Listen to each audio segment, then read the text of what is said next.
문재인 정권 출범 이후에 집값이 들썩거리고 있습니다. 그래서 정부에서는 규제책을 통해서 부동산 시장을 안정시키려는 그런 제스처를 취하고 있는데요. 자, 이런 와중에 문재인 정부 경제정책의 아킬레스건은 바로 부동산이다. 이렇게 말하는 경제학자가 있네요. 선대인 경제연구소의 선대인 소장, 왜 이런 주장을 하는 건지 오늘 이야기를 좀 들어보기 위해서 스튜디오에 초대했습니다. 선대인 소장 어서 오십시오. 네, 반갑습니다. 네. 선대인 소장 말 듣고 집 안 샀는데 후회한다. 이런 불평들이 꽤 나옵니다. 그죠? 그 질문을 꼭 하시는군요. 상당히 오래전부터 이 대세 하향이다. 이제 그런 주장을 하셨는데 지금 부동산 시장 동향은 아니잖아요. 그렇죠. 이 박근혜 정부 들어와서 특히 후반기에 2014년 8월부터 이제 무리한 그러니까 빚내서 집 사라 정책, 그렇죠. 또 재건축 규제 완화, 또 분양시장 규제 완화, 각종 빗장을 다 풀어버렸거든요. 예. 그래서 제가 보기에는 정말 대한민국 경제의 미래, 또 우리 젊은 친구들의 미래를 걸고 그냥 알량한 그 부동산 경기 좀 살리겠다고. 또 그래서 정권의 이제 경제 성적을 좀 좋게 하겠다고. 제가 볼 땐 정말 무리한 위험한 도박하듯이 그렇게 정책을 펼친 것 같아요. 예.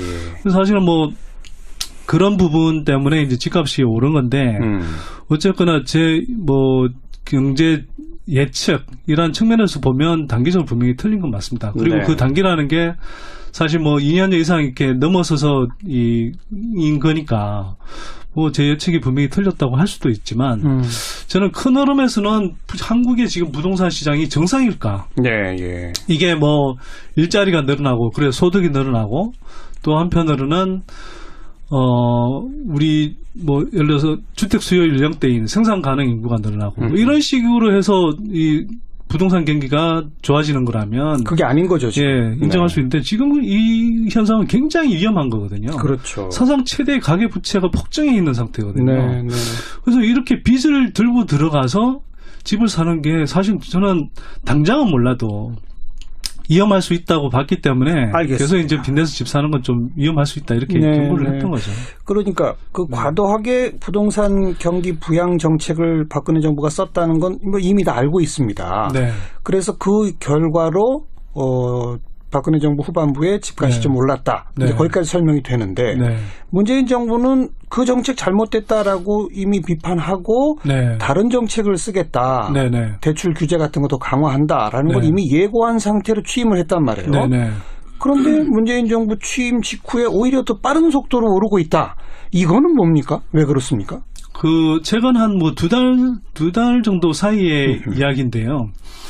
그러니까 지난해 11.3 대책을 내놨습니다. 이 박근혜 정부 마지막 대책이었는데 이때 이제 한 2015, 16, 2년 동안 부동산 경기가 후끈 달아올랐죠. 그중에서 이제 아파트 분양권 시장, 또 그다음에 이제 재건축 빗장을 풀었기 때문에 재건축 시장을 중심으로 이제 달아올랐거든요. 자, 그래서 이제 11.3 대책에는 하도 이제 그러면서 가계부채도 폭증하고 이러니까 11.3 대책에서는 아파트 분양권 시장을 중심으로 해서 그리고 수도권 중심으로 해서 30몇 개 지역을 이제 선별적으로 해서 좀 타겟화하는 그런 이제 대책을 내놨어요. 근데 그때 빈 구멍이 뭐였냐면 재건축 대책은 내놓지 않았습니다.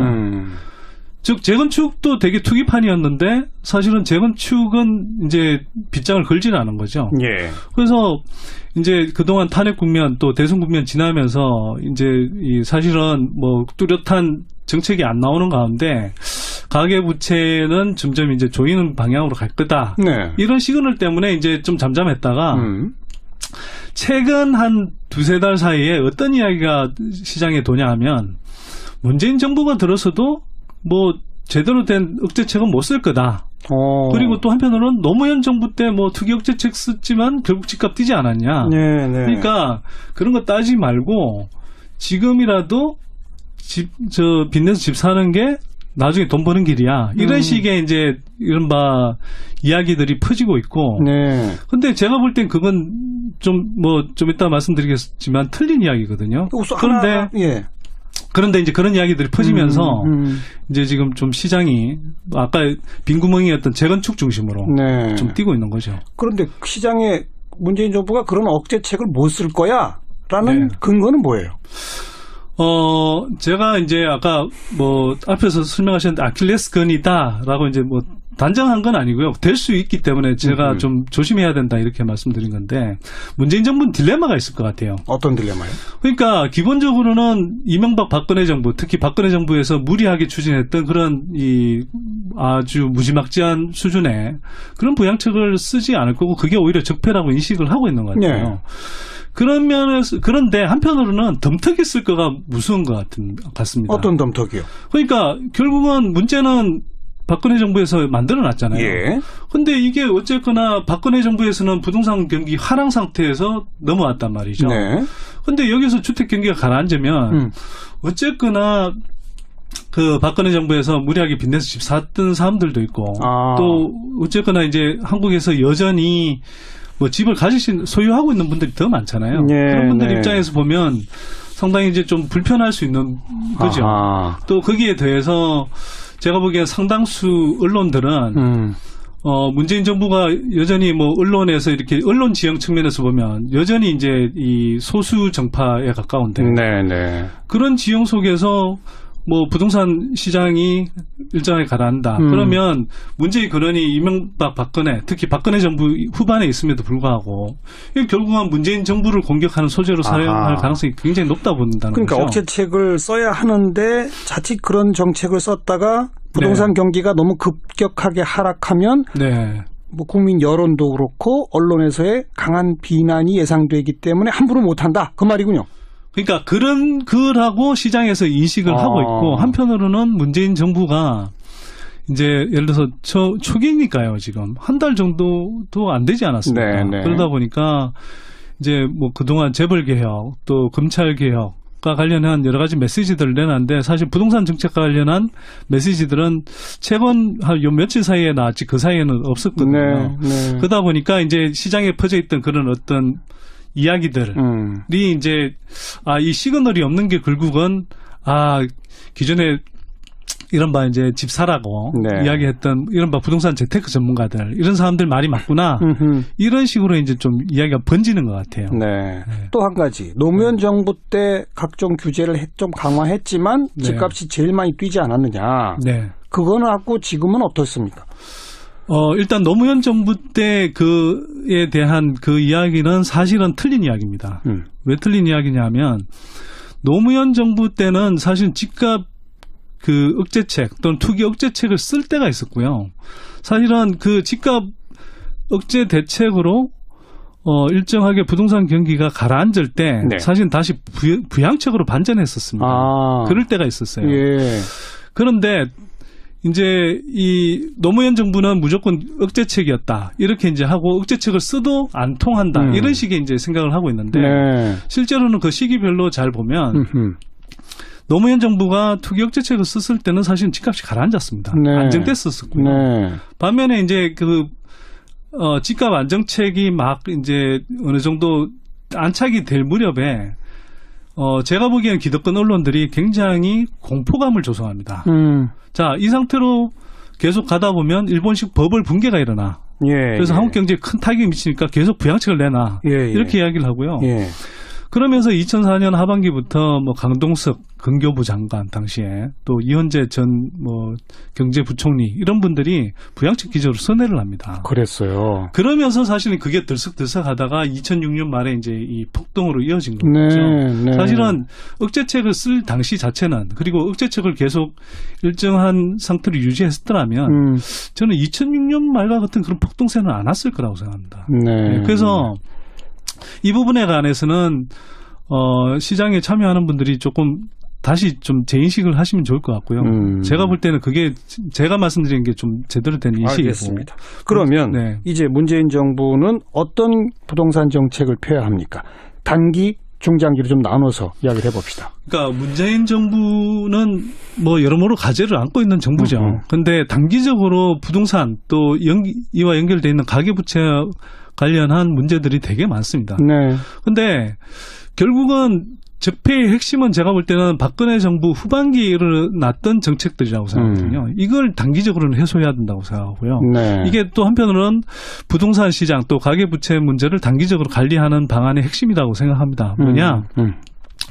박근혜 정부 후반에 최경환 전 부총리가 들어서면서 2010년 14년 8월에 주택대출 규제 완화했고요. 예. 그해 9월에 분양시장 규제를 완화했고 예. 한 10월쯤에 재건축 허용연한 완화해주고 그렇죠. 또 그해 말에 뭐 이른바 부동산 3법이라고 그래서 뭐 분양가 상한제 탄력 적용이라든지 재건축 관련한 규제들을 또 풀었습니다. 네. 이걸 사실 원상복귀하는 노력들이 저는 필요하고요.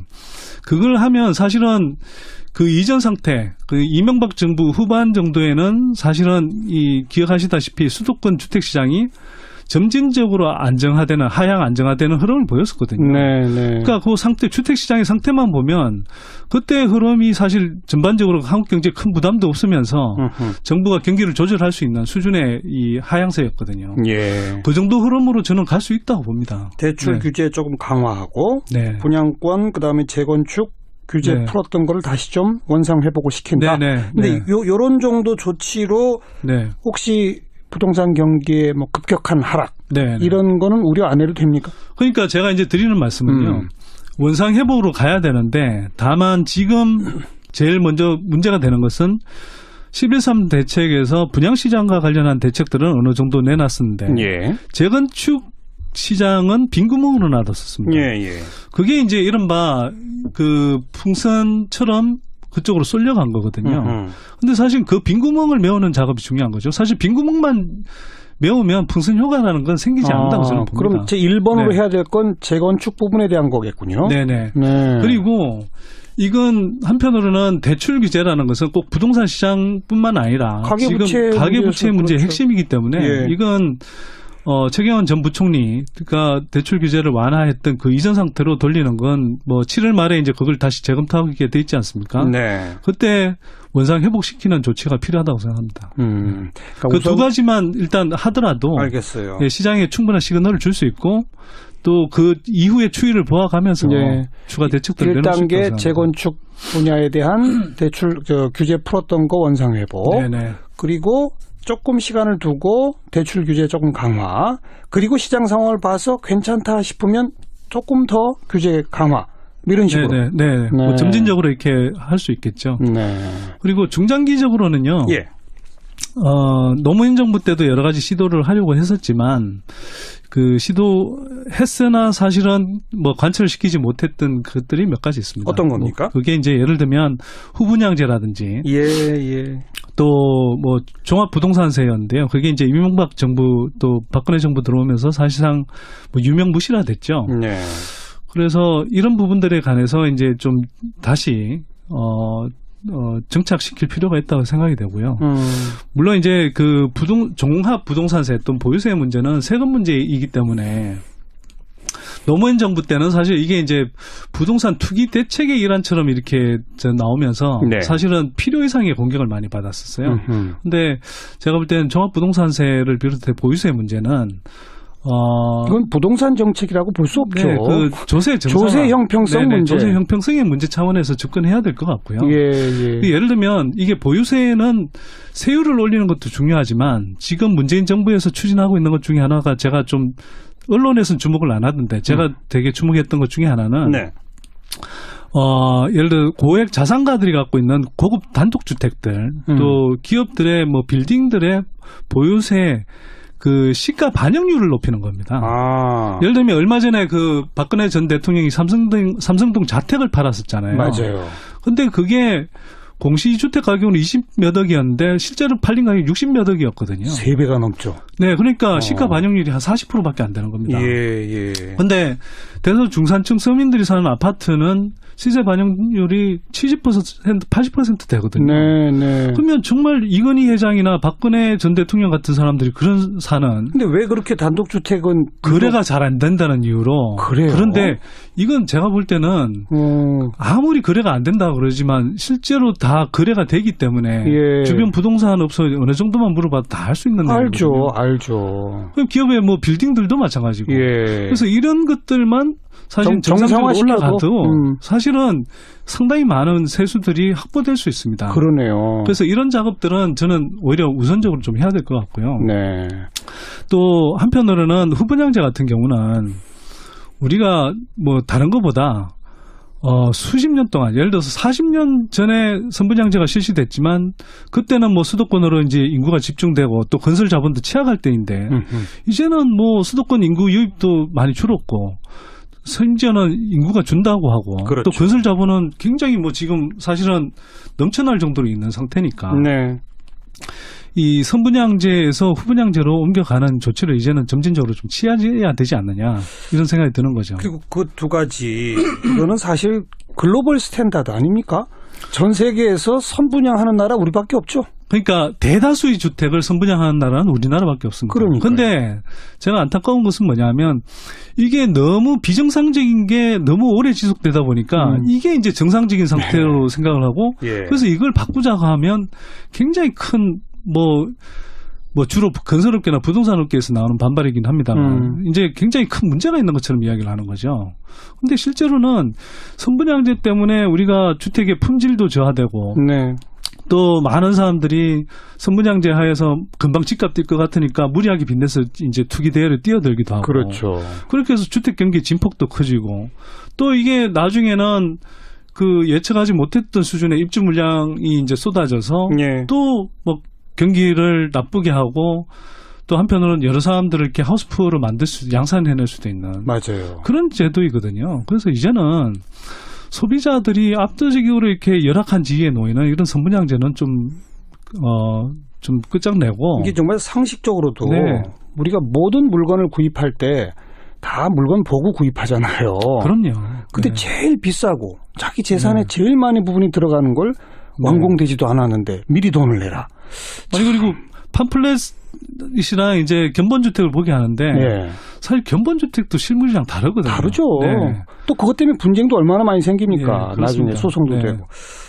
후분양제. 그다음에 부동산 보유세 부분도 우리가 사실 세율에 있어서도 가장 낮은 거잖아요. 네. 다른 나라들 비하면 굉장히 낮고요. 특히 미국과 비교하면 미국이 한 20-30% 수준밖에 안 됩니다. 그래서 보유세를 올려갈 여지가 많고요. 알겠습니다. 또 경제학자들이 뭐 추기차게 이야기하는 거지만 보유세야말로 가장 그 시장 자원의 자원 배분의 왜곡을 부르지 않으면서 이렇게 확보할 수 있는 세수다. 이렇게 많이들 이야기하고 있습니다. 그리고 전월세 상한제라든가 이런 부분은 어떻게 생각하십니까?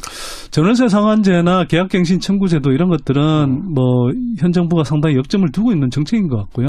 그 부분은 임기 안에 일정하게 이루어질 거라고 저는 생각합니다. 그 부분도 전월세난이 심각했었는데요. 그 전월세난을 이제 완화하는 핵심적인 대책이라고 생각하고 저는 찬성하는 편이고요. 다만 아까 이야기했던 후분양제나 이제 보유세 부분은 이 정부가 상당히 좀 부담스러워하는 것 같습니다. 그런데 물론 이제 우선순위 측면에서도 지금 할 일들이 너무 많잖아요. 이제 한 달 안에 지금 뭐 해낸 일들만 해도 저는 굉장히 많다고 생각하는데 어쨌거나 이게 우선순위 측면에서는 조금 뭐 호흡을 가지고 신중하게 접근하더라도 이게 꼭 해야 될 과제다. 문재인 정부는 촛불 혁명을 통해서 이제 탄생한 정부잖아요. 그러면 그만큼 우리 주택 시장에 오랫동안 질곡으로 남아있던 이런 제도적인 개선들은 분명히 좀 하는 게 좋지 않을까 이런 생각이 듭니다. 이런 제도적 개선을 하려고 하면 반드시 또 보수 언론으로부터의 비판과 공격이 예상되잖아요. 네네. 그래도 해야죠. 네, 해야 되는데 그런 물론 비판과 공격에 맞서는 방안은 뭐가 있을까요? 그러니까 저는 이런 생각이 듭니다. 이재명 성남시장이 성남시장에 처음 취임하면서 모라토리엄을 선언했었거든요. 그랬죠. 자, 그 당시 성남시에서 생겨난 부채는 전임 시장이 만들어 놓은 거지 내가 만든 게 아니다. 그렇죠. 네, 그렇게 명확하게 선언을 해버린 거예요. 쉽게 말하면. 어찌 보면 약간 뭐 정치적인 충격요법이기도 했는데 지금 보면 그렇게 해서 정치적 부담에서 완전히 해방됐거든요. 그래서 문재인 정부도 오히려 이렇게 박근혜 정부 때 가계부채가 엄청 늘어났다. 실제로 제가 그 그래프를 보여드리면요, 강연 때 많은 분들이 놀랍니다. 네, 네. 2015년, 2016년에 가계부채가요, 뭐 각각 120조, 140조씩 늘어났는데, 네. 이건 그 이전 10년 동안 늘어난 부채의 2배씩 늘어난 거거든요. 그래프의 크기가 다릅니다. 그걸 정말 문재인 정부가 명확하게 보여드리고, 예. 또 한편으로는 김대중 정부 초기 때 외환위기 극복 하자면서 많은 대통령께서 직접 나오셔서 어떤 경제 현안들에 대해서 직접 국민들과 토론하면서 설명을 하셨어요. TV에서 국민과의 네네. 대화했습니다. 네. 예. 그래서 검찰 개혁이나 재벌 개혁 이런 것들은 상대적으로 이해 당사자, 직접적인 이해 당사자들이 적기 때문에 그 개혁의 힘으로 이제 일정하게 추진할 수 있는데, 부동산 문제는 문재인 정부가 사실 정치적, 그러니까 이 국민 대다수가 사실 어찌 보면 예민해야 하는 문제잖아요. 그렇죠. 그러다 보니까 굉장히 고민하는 것 같고, 또 한편으로 딜레마를 느끼는 것 같은데, 그래도 가야 될 방향이 정해져 있다면 국민과 대화하라. 네, 국민을 믿고 알겠습니다. 예, 국민과 대화하면서 허심탄회하게 예, 설명을 하고 개혁의 로드맵을 밝히고 이런 면에서 한편으로는 장기적으로는 부동산 가격을 하향 안정화시키는 게 이 나라의 미래를 위해서도, 우리 젊은이들의 미래를 위해서도 필요하다. 이런 설득 작업을 하는 게 저는 필요하다고 봅니다. 선대인 소장의 오늘 이 인터뷰를 새 정부 경제팀이 빨리 좀 꼼꼼히 들어보고 읽어봤으면 좋겠습니다. 네. 오늘 여기까지 할까요? 수고하셨습니다. 네, 고맙습니다. 선대인 경제연구소의 선대인 소장이었습니다. 또 사이의 이야기인데요. 그러니까 이 지난해 11.3 대책을 내놨습니다. 예. 이 박근혜 정부 마지막 대책이었는데 예.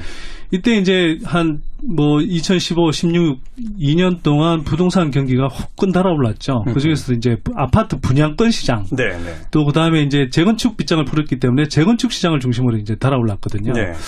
자, 그래서 이제 11.3 대책에는 하도 이제 그러면서 가계부채도 폭증하고 이러니까 11.3 대책에서는 아파트 분양권 시장을 중심으로 해서, 그리고 수도권 중심으로 해서 30몇 개 지역을 이제 선별적으로 해서 좀 타겟화하는 그런 이제 대책을 내놨어요. 네. 근데 그때 빈 구멍이 뭐였냐면 재건축 대책은 내놓지 않았습니다.